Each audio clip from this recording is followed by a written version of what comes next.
இன்னைக்கு நாம் இந்த பகுதியில் இருந்து சிந்திக்கிறதான செய்தி, casual sins and God's anger, சாதாரண பாவங்களும் தேவ கோபமும்.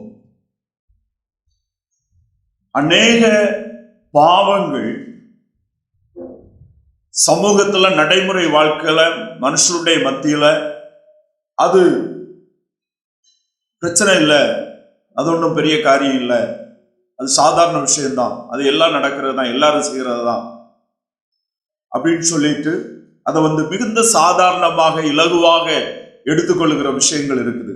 ஆனா ஆண்டவராகிய இயேசு கிறிஸ்துவிலே விசுவாசமாயிருக்கிற நாம், ஆண்டவருடைய பிள்ளைகள் என்று அழைக்கப்படுகிற நாம், பரிசுத்த ஜாதி, பரிசுத்தவான்கள், நாம் இந்த உலகத்துக்குரியவர்கள் அல்ல, நித்தியத்துக்குரியவர்கள், அவருடைய பிள்ளைகள் என்று அழைக்கப்படுகிற நாம், இந்த உலகம் ஏற்றுக்கொள்ளுகிறதையும், உலகம் சிந்திக்கிற விதமாகவும், உலகம் நடந்து கொள்ளுகிற விதமாகவும் நாம் நடந்து கொள்ளப்படுவதற்கு அனுமதிக்கப்படவில்லை.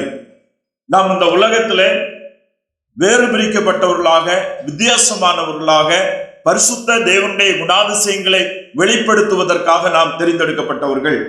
பழைய ஏற்பாட்டின் நாட்கள்ல தேவன் ஆபிரகாம், ஈசாக்கு என்கிற முற்பிதாக்களை தனக்கென்று அழைத்து உடன்படிக்கை பண்ணி அவர்கள் மூலமாக இஸ்ரவேல் என்கிற ஒரு ஜனத்தை, தெரிந்தெடுக்கப்பட்ட ஜனத்தை கர்த்தருக்கென்று இந்த உலகத்துல வேறு பிரிக்கப்பட்டவர்கள் ஒரு வாழ்க்கை, ஆராதனை, உணவு முறை, நடைமுறை எல்லாவற்றையும் அவர்களுக்கு பிரமாணங்களை கொடுத்து அவிதமாக இருக்க வேண்டும் என்று தனக்கென்று இஸ்ரவேலை வேறு பிரித்து வைத்திருந்தார். ஆனால் அநேக வேளையில இஸ்ரவேல் தேவனுடைய ஜனங்கள் என்பதையும், தேவன் அவர்களை அழைத்த நோக்கத்தையும், தேவனுடைய பிரமாணங்களை, சித்தங்களை மீறி மற்ற அஞ்ஞானிகளைப் போல, உலக மனிதர்களைப் போல, புறஜாதிகள் வாழுகிறதை போல வாழ்ந்து, சிந்திக்கிறது போல சிந்தித்து, செயல்படுகிறது போல செயல்படுகிறதான காரியத்தை நாம் பார்க்கிறோம். அது அவர்களுக்கு தேவ கோபத்திற்கு அவர்கள் ஆனார்கள். பல முறை நம்ம பார்க்க முடியும். குறிப்பாக இந்த பகுதியில் நம்ம பார்க்கும்போது, இஸ்ரவேல் ஜனங்கள் மோவாபியர்களோடு இருக்கும்போது கானான் தேசத்துல பிரவேசித்து அங்கே பலவிதமான ஜாதிகள் இருந்தார்கள். எரிகோ பட்டணத்தை கடந்து உள்ள போகும்போது அந்த மோவாபியர்கள் என்கிற ஜனக்கூட்டம், அவர்களுடைய சமூக பழக்கத்தின்படி, பாரம்பரியத்தின்படியே வேசித்தனம் என்கிறது அவங்களுக்கு ஒரு சாதாரண விஷயம். மோவாபியருடைய சமூகத்துல, கம்யூனிட்டியில அது விபசாரம், வேசித்தனம் என்பது அது அவர்கள் அதை பெரிதாக கண்டுகொள்வதில்லை. அது அந்த சமூகத்திலே ஒரு அனுமதிக்கப்பட்ட ஒரு காரியமாக இருந்தது அந்த நாட்களிலே. இப்போது இஸ்ரவேல் ஜனங்கள் அங்கே போய் அவர்களோடு இருக்கும்போது, இஸ்ரவேல் ஜனங்களும் அங்க என்ன செய்கிறார்கள் என்று பார்க்கும்போது, அவர்களோட வேசித்தனம் பண்ண தொடங்கினார்கள் அப்படின்னு நம்ம பார்க்கிறோம். இந்த இடத்துல நம்ம பார்க்கும்போது வேசித்தனம் பண்ணின தொடங்கினார்கள். அப்போ இதுக்கு முன்பாக அது செய்யாதவங்க, செய்யக்கூடாது, வேசித்தனம் தேவனுடைய சித்தம் அல்ல, தேவனுக்கு பிரியமில்லாதது என்பதை அறிந்திருந்தவர்கள் இப்போது அந்த சமூகத்தினுடைய வாழும்போது, அங்கு அவர்களை பார்க்கும்போது, அவர்களோடு எல்லா காரியங்கள் அவர்களோடு பழகி இந்த மாம்ச இச்சைக்கு தங்களை இடம் கொடுத்து அங்கே வேசித்தனம் பண்ண தொடங்கினார்கள் அப்படின்னு சொல்லிட்டு நம்ம இங்க பார்க்கிறோம். பொதுவாகவே நம்ம பார்க்கும்போது அநேக வேளையில நிறைய காரியங்கள் சமூகத்துல பொதுவானதான விஷயங்கள், அது நிறைய பேருக்கு தவறு இல்லை, ஏன்னா அது எல்லாரும் ஏற்றுக்கொள்றாங்க என்கிற விஷயங்கள், காமனான விஷயங்கள் இருக்கும். ஆனா வேத வசனம் இது பாவம், இது செய்யக்கூடாது என்று கட்டளையிட்டு இருக்கும் போது, அது சமூகம் ஏற்றுக்கொண்டாலும், சமூகத்தில் அது பிரச்சனை இருந்தாலும், பிரச்சனை இல்லாமல் இருந்தாலும், அது தேவனுடைய கோபத்திற்கு நாம் ஆளாக்கும், தேவனுடைய தண்டனைகளுக்கு ஆளாக்கும். அது நிச்சயமாக தேவனுக்கு பிரியமாக இருக்காது. மனுஷன் ஏற்றுக்கொள்ளுகிறவைகள் தேவனால் ஏற்றுக்கொள்ளப்படுகிறவைகள் அல்ல. இன்று நம்ம பார்க்கும்போது அவ்விதமாக சில காரியங்கள், குறிப்பா இந்த விபச்சாரம் வேசித்தனம் என்கிறது சமூகத்தில் அது ஏற்றுக்கொள்ளக்கூடியதாக இருக்கும் போது, விசுவாசிகளும் அந்த காரியத்துக்கு நேராக கடந்து செல்லும் போது அந்த வேசித்தனம் பண்ணக்கூடியவர்களுடைய அநேக பழக்கங்களை ஆளாகுவார்கள். இங்கே நான் பார்க்கும்போது முதல்ல அவர்களுடைய வேசித்தனம் பண்ணினவர்கள், இரண்டாவது அவர்கள் தங்கள் தேவர்களுக்கிட்ட பலிகளை விருந்துண்ணும்படி ஜனங்களை அழைத்தார்கள். ஜனங்கள் போய் புசித்து அவர்கள் தேவர்களை பணிந்து கொண்டார்கள். அங்கே விக்கிரக ஆராதனைக்கு போறாங்க. அவர்களுடைய தேவனை, அவர்களுடைய ஆராதனைகளை இவர்கள் ஏற்றுக்கொண்டு அவர்களோடு சேர்ந்து கொள்ளுகிறாங்க. அவர்கள் தேவர்களுக்கு பலியிட்ட அந்த ஆகாரங்களை புசிக்கிறாங்க. கடைசியா அவர்கள் தேவர்களை பணிந்து கொண்டார்கள், தொழ ஆரம்பித்தாங்க.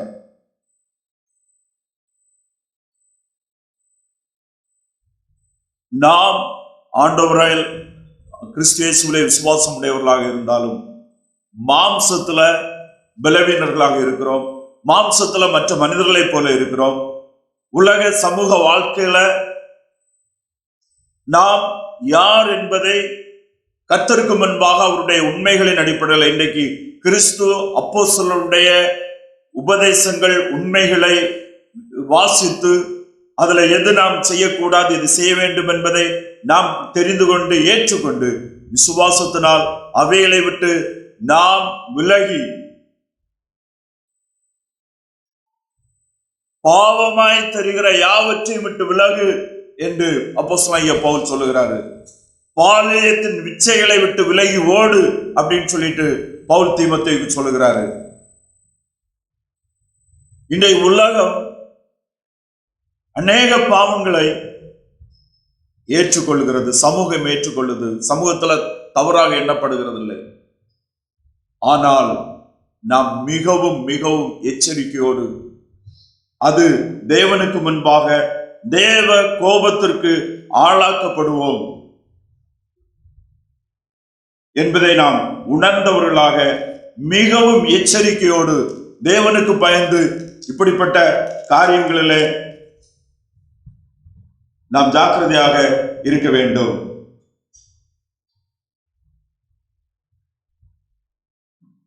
தேவன் பாவத்துக்கு எதிராக மிகுந்த கோபமுடையவராக இருக்கிறார். அன்பான தேவன். ஆனால் பாவம் தேவனுடைய கோபத்தை தூண்டுகிறது. 4-5 வசனங்கள் ஒருவர் வாசிப்போம்.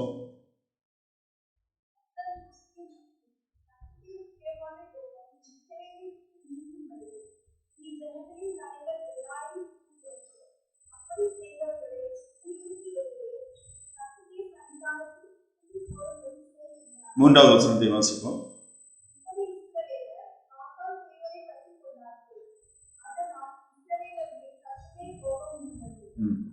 இப்படி இஸ்ரவேலர்கள் பாகால் பேயோரை பற்றி கொண்டார்கள், அதனால் இஸ்ரவேல் மேல் கர்த்தருடைய கோபம் மூண்டது. கர்த்தருடைய கோபம் இஸ்ரவேல் மேல் மூண்டது. தேவ கோபம்,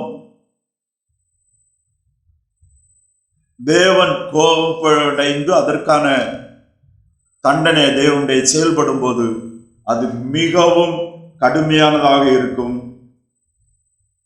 அதை நாம் ஒரு நாளுமே சாதாரணமாக எடுத்துக்கொள்ள முடியாது. பாவத்துக்கு எதிராக தேவன் எப்போதுமே கோபமுடையவராய் இருக்கிறார். ஏனென்றால் அது தேவனுடைய பரிசுத்தத்திற்கு மாறானது. இன்னும் அந்நிய தேவர்களுக்கு நேரான காரியங்கள்ல அவர் தேவன் பக்தி வைராக்கியமுடைய தேவனாக, அவருடைய ஏக சக்கராதிபதியானவர், அவர் ஒருவரே ஆராதனைக்கும் அவர் ஒருவரே ஸ்தோத்திரத்துக்கு உரியவர். அதற்கு மாறான எந்த செயல்களும் தேவனுடைய கோபத்திற்கு ஆளாகக்கூடியதாக இருக்கும். இதை அநேக விசுவாசிகள் மனுஷனை திருப்திப்படுத்துவதற்காக, பிரியப்படுத்துவதற்காக மற்ற வழிபாடுகள், மற்ற காரியங்களோடு சமரசம் பண்ணுதல், நிறைய விஷயங்கள் ஒத்து போறதல், அது பரவாயில்ல, சும்மா தானே செய்தோம், சாதாரண விஷயமாக நிறைய காரியங்களை எடுத்துக்கொள்கிறோம். இந்த காரியங்களை நாம் மிகவும் எச்சரிக்கையோடு இருக்க வேண்டும். குறிப்பாக விபச்சாரம், வேசித்தனம். மோசே இஸ்ரவேல் ஜனங்களுக்கு நியாயப்பிரமாணத்தை கொடுப்பதற்கு முன்பாக 10 கற்பனைகளை கொடுக்கும் போது மிக தெளிவாக அதுல விபச்சாரம் செய்யாதிருப்பாயாக, 10வது கற்பனையில மிக தெளிவாக விரிவாக ஆண்டவர் எச்சரிக்கிறதான காரியத்தை நம்ம பார்க்கிறோம்.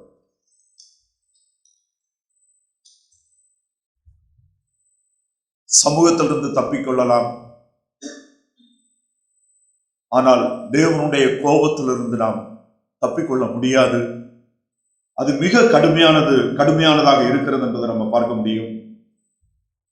வேதத்துல அன்பான தேவன், மிகுந்த கிருபையும் நீடிய பொறுமையும் உடையவர். ஆனால் அவருடைய பரிசுத்தம், நீதிக்கான பாவம் அவருடைய கோபத்தை வரப்பண்ணும். அவருடைய கோபம் வெளிப்படும் போது அதற்கு முன்பாக யாருமே நிற்க முடியாது.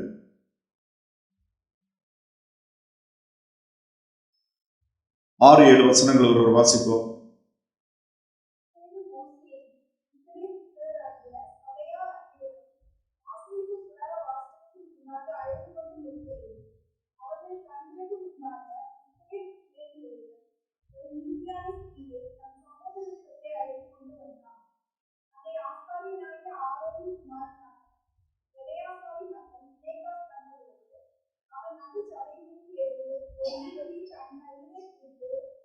அடுத்த வசனத்தை வாசிப்போம்.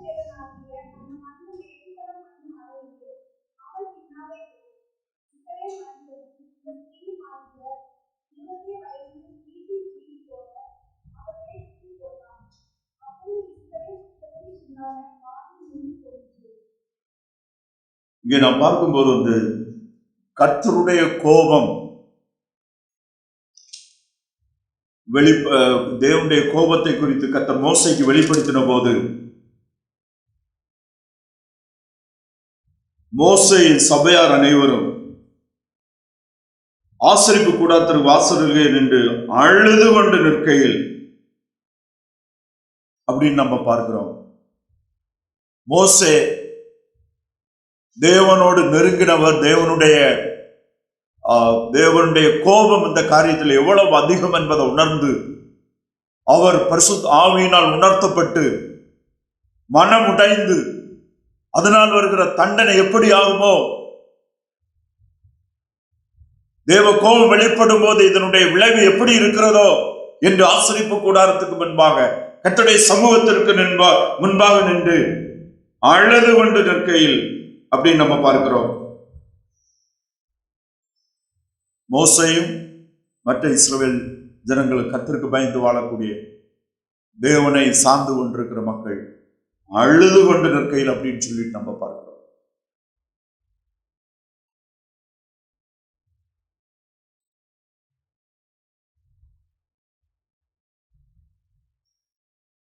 இந்த வசனங்களை வாசித்து இந்த செய்தியை தியானிக்கும் போது கூட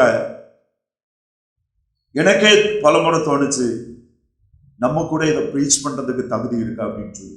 ஏனென்றால் அநேக காரியங்கள்ல நாமும் குறைவுடையவர்களாகவும் தகுதியற்றவர்களாகவும் இருக்கிறோம்.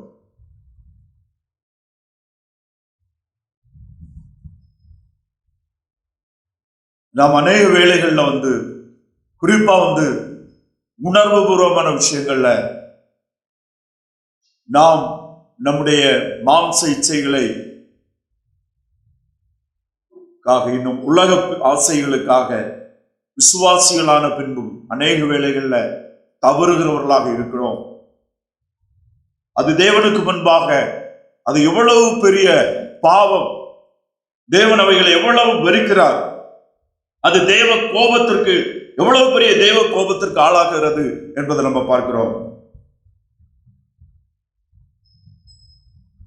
ஆனால் தேவ மனிதனாகிய மோசே இன்னும் அவரோடு சேர்ந்த தேவனுடைய ஜனங்கள் அந்த சூழ்நிலையில கர்த்தர் அவங்களுக்கு அதை குறித்து சொல்லும் போது கர்த்தருடைய சமூகத்துல போய் அழுது கொண்டு இருக்கிறத பார்க்கிறோம். இரக்கத்திற்காக கெஞ்சி நிற்கிறதான காரியத்தை நம்ம பார்க்கிறோம். அப்போது என்ன நடக்குது என்று பாருங்க. 7-8 வசனங்கள் ஒரு முறை கூட வாசிப்போம்.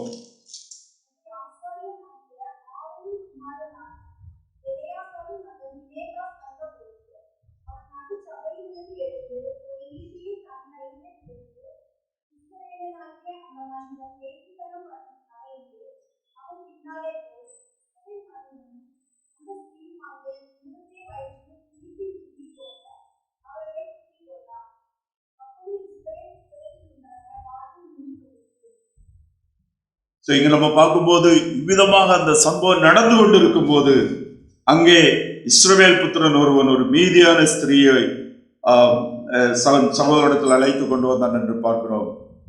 அதை பார்த்தபோது ஆசாரிய வம்சத்திலே வந்த ஆரோனின் குமாரனான எலியேசரின் மகன் பினேகாஸ் கண்டபோது அவன் நடு சபையிலிருந்து எழுந்து ஒரு ஈட்டியை தன் கையிலே பிடித்து இஸ்ரவேலராகிய அந்த மனுஷன் வேசித்தனம் பண்ண அறையிலே அவன் பின்னாலே போய் இஸ்ரவேல் மனிதனும் அந்த ஸ்திரீயையும் இருவருடைய வயிற்றிலும் ஈட்டி உருகி போக அவர்களை குத்தி போட்டான். அப்பொழுது இஸ்ரவேல் புத்திரன் உண்டான வாதை நீங்கி போயிட்டு என்று நம்ம பார்க்கிறோம். அந்த இடத்துல மோசேயும் சபையாரும் தேவ சமூகத்தில் அழுது மனம் திரும்பி ஆவியின் உணர்வுல அந்த தேவ கோபம் எப்படி பெரிது என்பதை குறித்து அந்த மனஸ்தாபப்படும் போது அங்கே இந்த சம்பவம் நடக்கும் போது பினேகாஸ் அந்த ஈட்டியை எடுத்துக்கொண்டு போய் அந்த மனுஷனை குத்தி போடுகிறதான காரியத்தை பார்க்கிறோம். கொன்று போடுகிறான். அப்பொழுது இஸ்ரவேல் புத்திரர் உண்டான வாதை நீங்கி போயிற்று. தேவ கோபத்திலிருந்து அங்கே இஸ்ரவேல் ஜனங்கள் தேவ கோபத்திலிருந்து அங்கே தனிவடைகிறது என்பதை நம்ம பார்க்கிறோம்.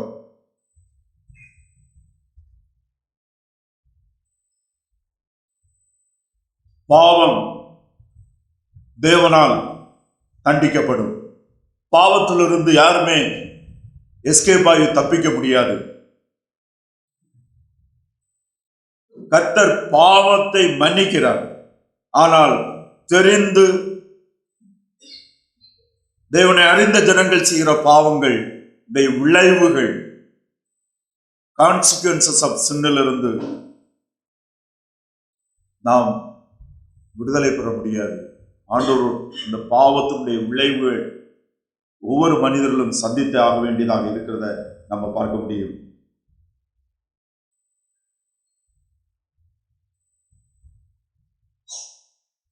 பத்து 12 வசனங்கள் ஒருவர் வாசிப்போம்.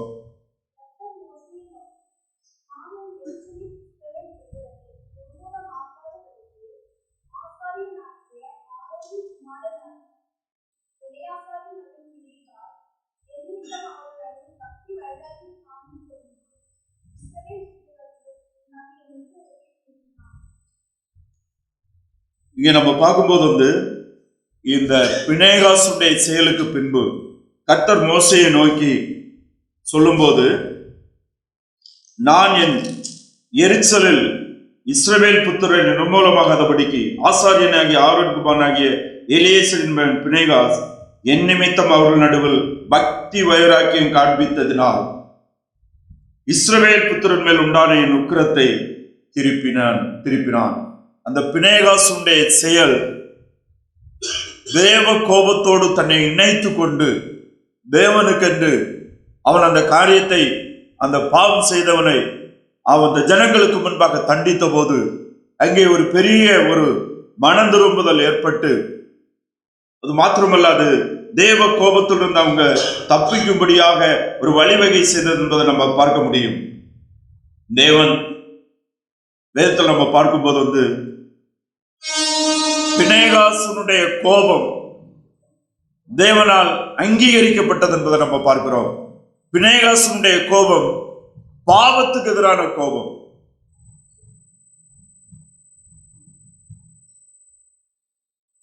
நீதியை நடப்பிக்கும்படியான கோபம். வேதத்துல நம்ம பார்க்கும்போது ரைச்சியஸ் ஆங்கர், நீதியான கோபம், அநேக வேளைகள்ல தேவனுடைய காரியங்கள்ல தேவனுக்கு விரோதமான பாவம் மனிதனிடத்துல பெருகும் போது அதற்கு எதிராக உணர்வடைந்து அந்த பாவங்களை எதிராக செயல்படுகிற செயல்கள் தேவனால் அங்கீகரிக்கப்படுகிறது நம்ம பார்க்க முடியும். லூக்கா எழுதின சுவிசேஷம் 19வது அதிகாரம் 41 44 வரை உள்ள வசனங்கள் ஒருவர் வாசிப்போம்.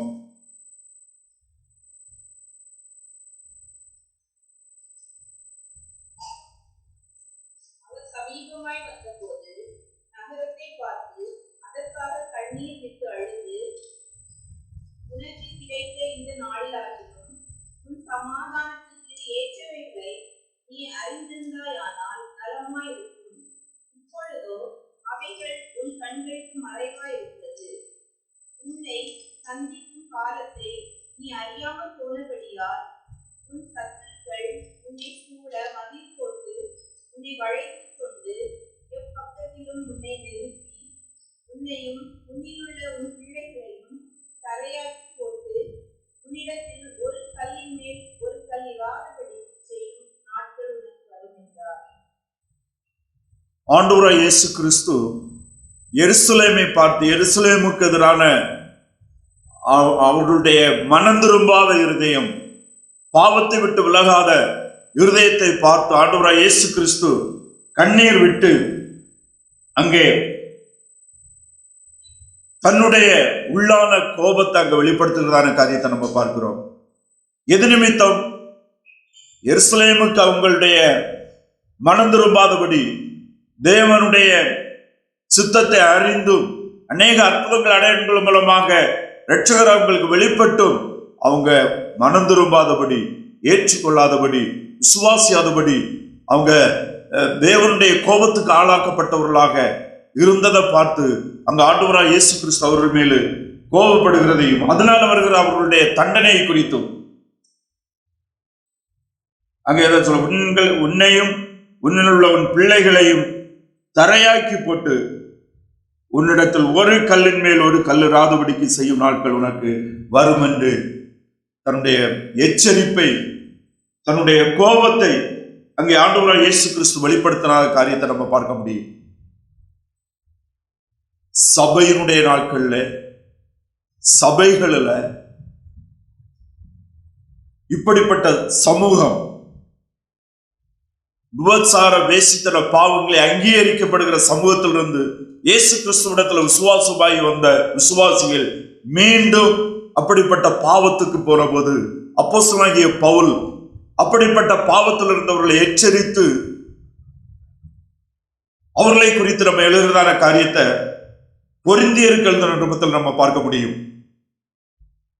கொரிந்து பட்டணம் ஆண்டவராகிய இயேசு கிறிஸ்துவின் சுவிசேஷத்தை கேட்பதற்கு முன்பாக எப்படி மோவாபியருடைய சமூகம் இருந்ததோ அப்படிப்பட்ட ஒரு சமூக கலாச்சார பின்னணி பொதுவாகவே நம்ம வேதத்துல பார்க்கும்போது எங்கெல்லாம் விபச்சாரம் இருக்கிறதோ அங்கே விக்கிரகாராதனை இருக்கிறத பார்க்க முடியும். விக்கிரகாராதனை அதிகமாக இருக்கிற இடத்துல விபச்சாரம் இருக்கிறதையும் அதை சமூகம் அங்கீகரிக்கிறதையும் நாம் அதிகமாக பார்க்க முடியும். இது ஒரு அதுல இந்த காரியத்துல பிசாசனுடைய ஆளுகையும் பிசாசனுடைய நடத்துதலையும் இதுல இருக்கிறத நம்ம அதிகமாக பார்க்க முடியும். 1 கொரிந்தியர் 5வது அதிகாரம் 1-5 வரை உள்ள வசனங்கள் ஒரு வாசிப்போம்.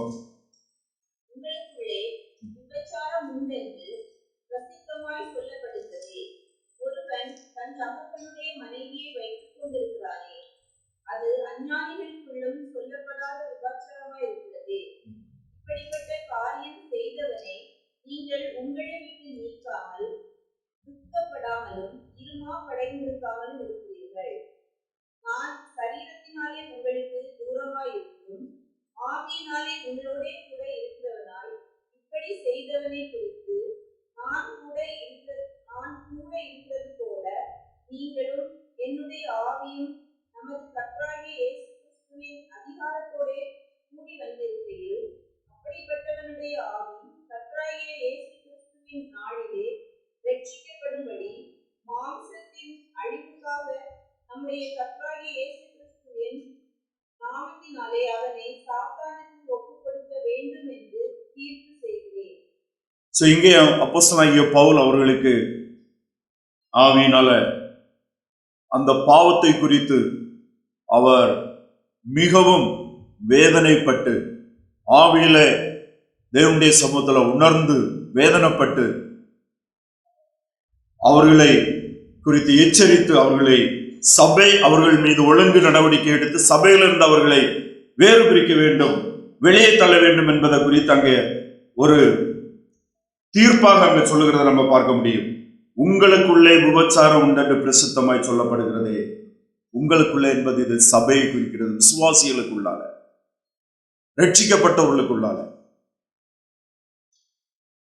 அன்றைக்கு இருந்த கொரிந்து சபை முதலாவது நாட்கள்ல இந்த அவங்க ஆண்டவரை ஏற்றுக்கொள்வதற்கு முன்பாக அந்த சமூகம் அப்படி இருந்தபடினால ரட்சிக்கப்பட்ட பின்பும் அதை குறித்து எச்சரிப்படையாமல், அதை குறித்து கரிசனை இல்லாதபடி சாதாரணமாக எடுத்துக்கொண்டு மீண்டும் அப்படியே அதை அங்கீகரிக்கக்கூடியதான காரியமாக இருந்தது.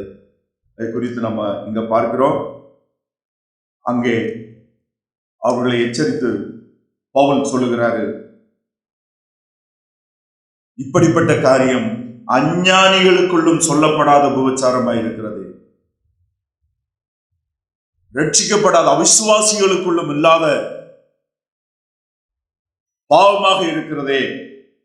இப்படிப்பட்ட காரியம் செய்தவனை நீங்கள் உங்களை விட்டு நீக்காமலும் துக்கப்படாமலும் இருமாப்படைந்திருக்கிறீர்கள். சிலர் செய்யறாங்க, செய்யாதவங்க இதை குறித்து கண்டுகிடாம இருக்கிறாங்க, எச்சரிக்கை இல்லாம இருக்கிறாங்க. சபைக்குள்ளால வெளிப்படையான பாவங்கள், ஆண்டவருடைய கிறிஸ்து அப்போஸ்தல உபதேசத்துக்கு மாறான காரியங்கள் இருக்குமே ஆனால் அதை குறித்து சபை எச்சரிப்போடு இருந்து அதை ஒழுங்கு நடவடிக்கை எடுக்க வேண்டும் என்கிறதான ஒரு ஆலோசனை இங்க சொல்லுகிறது. மாத்திரமல்லாமல் அப்படிப்பட்டவர்களுடைய தீர்ப்பு, தேவ கோபத்துடைய வெளிப்பாடு எப்படிப்பட்டதா இருக்கிறது என்று பார்க்கும்போது, எப்படி நாம் எண்ணாகம 25வது அதிகாரத்துல இஸ்ரவேல் ஜனங்களுக்கு தேவ கோபம் வெளிப்பட்ட போது இருந்ததோ அதே காரியத்தை தான் இந்த சபை நாட்களிலும், அதான் 5வது வசனத்தில் அப்படிப்பட்டவருடைய ஆவி கர்த்தராகிய இயேசு கிறிஸ்துவினாலே ரட்சிக்கப்படும்படிக்கு மாம்சத்தின் அழிவுக்காக நம்முடைய கர்த்தராகிய இயேசு கிறிஸ்துவின் நாமத்தினாலே அவனை சாத்தானுக்கு ஒப்பு கொடுக்க வேண்டும் என்று. எதற்காக? மாம்சத்தின் அழிவுக்காக, மரணத்திற்காக சாத்தானுக்கு ஒப்பு கொடுக்க வேண்டும் என்று தீர்ப்பு செய்கிறேன். அதனால்தான் 1 கொரிந்தியர் 11வது அதிகாரத்துல கர்த்தருடைய பந்தியை குறித்து அப்போஸ்தலனாகிய பவுல் சொல்லும்போது என்ன சொல்லப்படுகிறது? 30வது வசனத்துல, இது நிமித்தம் உங்களில் அநேகர் பலவீனரும் வியாதி உள்ளவர்களுமாயிருக்கிறீர்கள், அநேகர் நித்திரையும் அடைந்திருக்கிறார்கள், அநேகர் மரித்தும் போயிருக்கிறார்கள். ரட்சிக்கப்பட்ட பின்பு பாவத்துல தொடர்ந்து வாழுகிறவர்கள், மாம்சத்தின் அழிவுக்கு என்று பிசாசுக்கு ஒப்புக் கொடுக்கிறேன் என்று பவுல் தீர்ப்பு கூறுகிறார். அது எந்த விதத்தில் ஆண்டவர் அவர்களை வியாதியின் மூலமா அல்லது எப்படிப்பட்ட மரணத்தின் மூலமாக அவர்கள் தண்டிக்கப்படுகிறார் என்பது நமக்கு அறியாமல் இருந்தாலும், அப்படிப்பட்ட கோபம், அப்படிப்பட்ட மனிதர்களை இந்த உலக வாழ்க்கையிலிருந்து எடுத்து போடுகிறது. அதுவும் பிசாசுக்கு ஒப்புக் கொடுத்தவருடைய மரணம் கடுமையானதாக, மிக மோசமானதாக, நிர்பந்தமானதாக இருக்கிறது என்பதை நம்ம பார்க்கிறோம். ஆனால் ஒரு டாக்டரின் இதில் தெளிவாக நம்ம பார்க்கிறோம், அப்படிப்பட்டவருடைய ஆவி கர்த்தராகிய இயேசு கிறிஸ்துவினாலே ரட்சிக்கப்படும்படிக்கு. 11வது வசனத்துல 12வது அதிகாரத்துல நித்திரையும் அடைந்திருக்கிறார்கள். விசுவாசியுடைய மரணம் மட்டுமே நித்திரை என்று சொல்லப்படுகிறது. என்றால் அவர்கள் எழும்புவார்கள். பாவத்து நிமித்தம் தண்டிக்கப்பட்டவர்கள் ஆத்துமா அழியாதது. இயேசு கிறிஸ்துவிலே நமக்கு உண்டாயிருக்கிறதான ரட்சிப்பு நித்தியமானது, அழியாதது. அதனால ஆண்டவராகிய இயேசு கிறிஸ்து சொன்னாரு, அவர்கள் ஒருபோதும் கெட்டு போவதில்லை.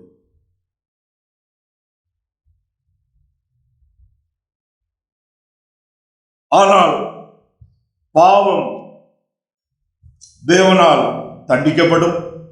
பாவம் மிகுந்த தேவ கோபத்தை வெளிப்படுத்தும். யாருமே பாவங்களை, வேத வசனத்துக்கு விரோதமான காரியங்களை சாதாரணமானதாக எடுத்துக்கொள்ளக்கூடாது, லகுவானதாக எடுத்துக்கொள்ளக்கூடாது. சமூகம் அங்கீகரிக்கிறது, எல்லாரும் இதை இப்படி செய்கிறார்கள் என்று சொல்லும் போது வேத வசனம் நமக்கு சில காரியங்கள்ல சில ஆலோசனைகளை நமக்கு தருமேனால் அதற்கு தான் நம்ம கீழ்ப்படியுமே தவிர சமூகத்திற்கும் உலகத்திற்கும் நாம் ஒத்துப்போகவே கூடாது என்பதை நம்ம பார்க்க முடியும். அப்படிப்பட்ட பாவங்களுக்கு எதிராக விசுவாசிகளாகி நாம் ஜாக்கிரதையா இருக்க வேண்டும். சில நேரங்கள்ல படவும் வேண்டும், அந்த காரியங்களை கண்டிக்க வேண்டும். புதிய ஏற்பாட்டுல போதகர்களுக்கான ஆலோசனை சொல்லும் போது கண்டித்து ரிபீக்தம், சில தவறுகள் செய்யும் போது கண்டிப்பாக கட்டாயமாய் இது தவறு என்று சொல்ல வேண்டும் என்பதை வேதம் நமக்கு கற்றுத்தருகிறது.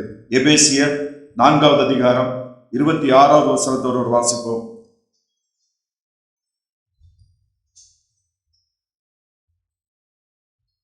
நீங்கள் கோபம் கொண்டாலும் பாவம் செய்யாதிருங்கள்.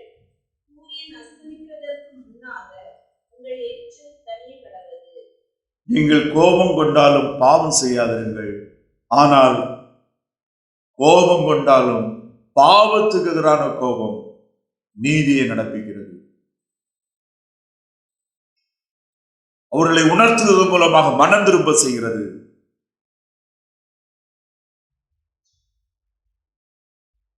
அங்கே நாம் இஸ்ரவேல் ஜனங்களுக்கு முன்பாக அன்றைக்கு பினேகாசனுடைய அந்த செயல் தேவனுக்கு பிரியமாயிருந்தது.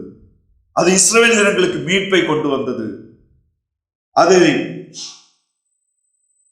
அது இஸ்ரவேல் புத்திரர் மேல் உண்டான உக்கிரத்தை, தேவ கோபத்தை திருப்பினது என்று நம்ம பார்க்கிறோம். அப்படியாக நாம் பார்க்கும்போது பாவத்துக்கு எதிரான கோபம் நமக்கு தேவை. பாவத்துக்கு எதிராக நாம் கண்டிப்பது நமக்கு தேவை. யாராக இருந்தாலும் அன்போடு கண்டிப்போடு நடந்து கொள்ள முடியும். மிக தெளிவாக புரிந்து கொண்டு வெளிப்படையான காரியங்கள் இருக்குமே, ஆனால் அந்த காரியத்தில் நாம் உறுதியாக செயல்பட வேண்டும் என்பதை நம்ம பார்க்க முடியும். இதை நாம் பார்க்கும்போது நாம் வேத வசனத்தின்படியான தேவ சுத்தத்தை அறிந்திருக்கும் போது சமூகம் ஒத்துக்கொள்ளுகிறது, சமூகம் இதை அங்கீகரிக்கிறது என்பது என்ற காரியத்தினால, சமூகத்துல யாரும் இதை கண்டுகொள்ளாததுனால நாமும் அந்த பாவத்துல, தேவனுக்கு பிரியமில்லாத காரியத்துல, தேவனுக்கு சித்தமான காரியத்துல நாமும் ஒத்து நடந்து கொண்டிருக்கிறோமா? அப்படிப்பட்ட பிரின்சிபிள்ஸ், கோட்பாடுகளை நாம் ஏற்றுக்கொண்டு நடக்கிறோமே, ஆனால் அவைகளை விட்டு ஆண்டுடைய சித்தமான காரியங்களை மாத்திரம் நாம் பின்பற்றுவோம். இந்த இடத்துல நாம் இன்றைக்கு சிந்தித்த போது வேசித்தனத்தை குறித்து சொல்லப்பட்டிருக்கிறது. அது மாத்திரமல்ல, பொருளாதார காரியங்கள், சமூக காரியங்கள், தேவனுடைய சித்தத்துக்கு இல்லாத எந்த காரியத்தையும் நாம் நம்முடைய வாழ்க்கையில் அனுமதிக்க கூடாது.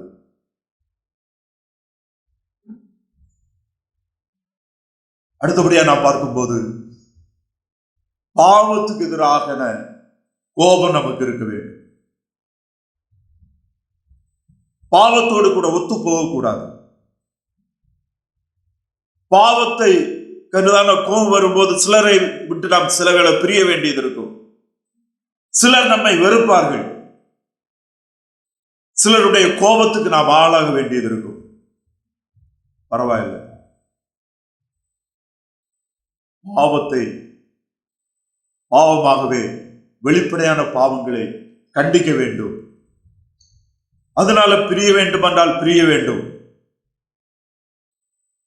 அப்படிப்பட்டவர்களை விட்டு விலகுவதுதான் தேவனுடைய சித்தமாக இருக்கிறது. வெளிப்படையான பாவங்கள், அதுபோல தவறான உபதேசங்கள், வேதத்தின் அடிப்படையிலான தெளிவான உபதேசங்களுக்கு மாறான உபதேசங்கள் இருக்குமே, ஆனால் அவர்களை விட்டு பிரிய வேண்டும். அந்த காரியங்களை நாம் இது தவறு, இது வேதத்தோடு ஒத்துப்போவது இல்லை என்று தைரியமாய் சொல்ல வேண்டும். அதற்காக நாம் வேதத்தை தெளிவாக கற்றுக்கொண்டிருக்க வேண்டும். பாவத்துக்கு எதிரான ஒரு கோபம் நமக்கு இருக்க வேண்டும். அது நீதியான கோபம். மூன்றாவதாக நாம் பார்க்கும்போது, பாவத்துக்காக உலகத்துல ஆதாமுடைய மீறுதலினால மனிதன் பாவமாக்கப்பட்ட பாவம் உலகத்தை ஆட்டு கொண்டிருக்கிறது. இந்த உலகத்தின் அதிபதியான பிசாசினாலும் பாவ பலவீனத்தினாலும் இன்றைக்கு மனித குலம் பொல்லாங்காலம் தீமையில் நிறைந்து கிடக்கிறது. நாம் இவைகளுக்காக ஜெபிக்க வேண்டும். ஆண்டவருடைய சமூகத்திலே பரிந்து பேசுபவர்களாக இருக்க வேண்டும். இங்கே நாம் பார்க்கும்போது மோசேயும் இஸ்ரவேல் புத்திரராகிய சபையார் அனைவரும் ஆசாரிப்பு கூடார வாசலுக்கு முன்பாக நின்று அழுது கொண்டு நிற்கையில், they cried in the presence of God against sin. அது ஒரு பெரிய interceding prayer. ஜனங்கள் இப்படி மோசம் போனார்களே, உம்முடைய ஜனங்கள் இப்படிப்பட்ட கொடிய தீமைக்கு ஆளானார்களே என்று மோசேயும் சபையாரும் தேவனை நேசிக்கிற ஜனங்களும் அங்கே தேவனுக்கு முன்பாக நின்று கண்ணீர் விடுகிறதான காரியத்தை நம்ம பார்க்கிறோம். நம்முடைய ஜெபங்கள் அநேகரை மீட்கும். உண்மையான ஜெபம், உண்மையான பாவத்துக்கு எதிரான, தீமைக்கு எதிரான, பொல்லாப்புக்கு எதிரான, கொடிய தீமைகளுக்கு எதிரான ஜெபங்கள் இன்றைக்கு தேவை.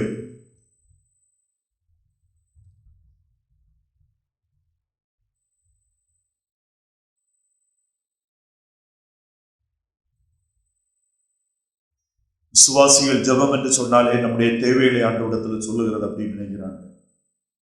அதுவும் ஜெபம் தான். ஆனா நாம் கிறிஸ்து இயேசுனுடைய சிந்தை உடையவர்களாக இருப்போமே, ஆனால் கிறிஸ்து இயேசுவை போல சிந்திப்போம். அப்படி வரும்போது நம்முடைய ஜெபங்கள் உலகத்தில் இருக்கிற தீமையிலிருந்து ஜனங்கள் பாதுகாக்கப்படும். மனுஷனுடைய மீட்பிற்காக, விசுவாசிகள் பரிசுத்தமாய் வாழ்வதற்காக, தெய்வபக்தி உரிய வாழ்க்கை, அன்பு ஐக்கியமும் உறவுகளும் மேம்படுகிற ஒரு வாழ்க்கை,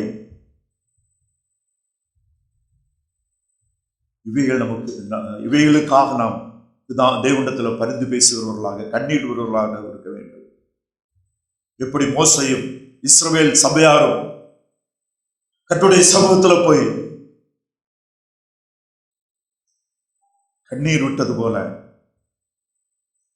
நாமும் ஜனங்கள் தங்களுடைய பாவங்களிலிருந்து மனம் திரும்பும்படியாக, விசுவாசிகள் ஒரு பரிசுத்தமுள்ள ஒரு வாழ்க்கை செய்யும்படியாக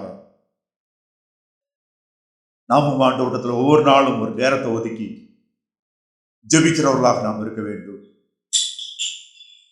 மனித பாவத்தன்மை அநேக வேளைகளில் ஈஸியாக நம்ம பாவத்துக்கு நேராக கொண்டு போய்விடுகிறது. நாம் எல்லாருமே மாம்சத்தில் விளைவினர்களாக இருக்கிறோம். இங்கிலாந்து தேசம் 14-15வது நூற்றாண்டுகள்ல ஒரு பெரிய எழுப்புதலை கண்ட தேசம். பெரிய தேவ மனிதர்களை உருவாக்கின தேசம். 17வது நூற்றாண்டுடைய கடைசியில் மீண்டும் மிகுந்த பாவத்துக்கு நேராக போனது என்று வரலாறு சொல்லுகிறது. 17ஆம் நூற்றாண்டுடைய பிற்பகுதி காலகட்டத்தில் இங்கிலாந்துல இரவு தொடங்கிவிட்டால் பெண்கள் தெருவிலே நடக்க முடியாத அளவுக்கு விபச்சாரம், வேசித்தனம் இங்கிலாந்துல பெருகினது. ஜனங்கள் அன்றைக்கு மிகவும் செல்வந்த நாடாக இருந்தது, வல்லமையுடைய நாடாக இருந்தது. பாவம் மிகவும் பெருகி பாவத்துக்கு அடிமைப்பட்டிருந்தார்கள். அப்போது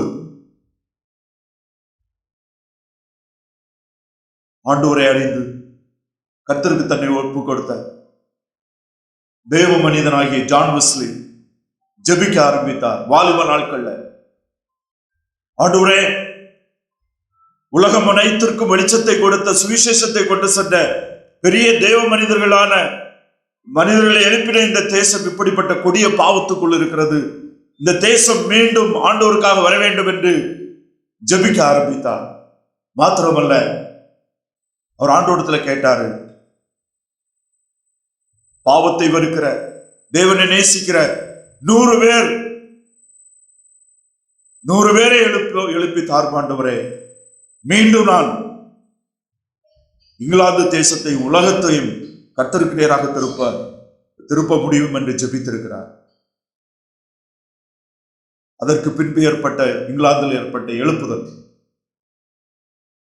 உலக நாடுகள் அனைத்திற்கும் மீண்டும் இங்கிலாந்திலிருந்து சுவிசேஷம் கடந்து சென்றது.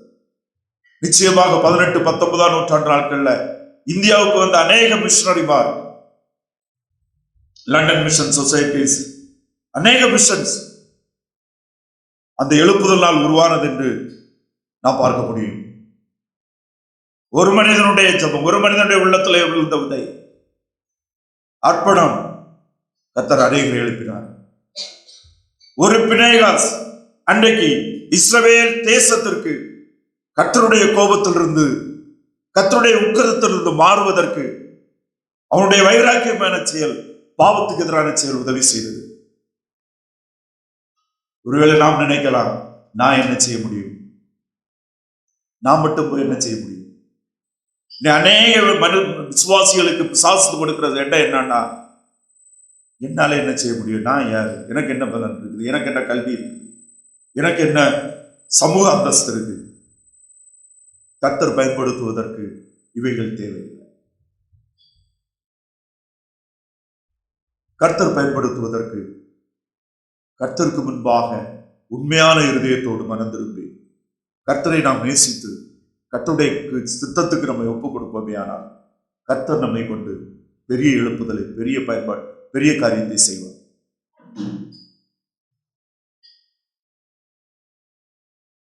நாமும்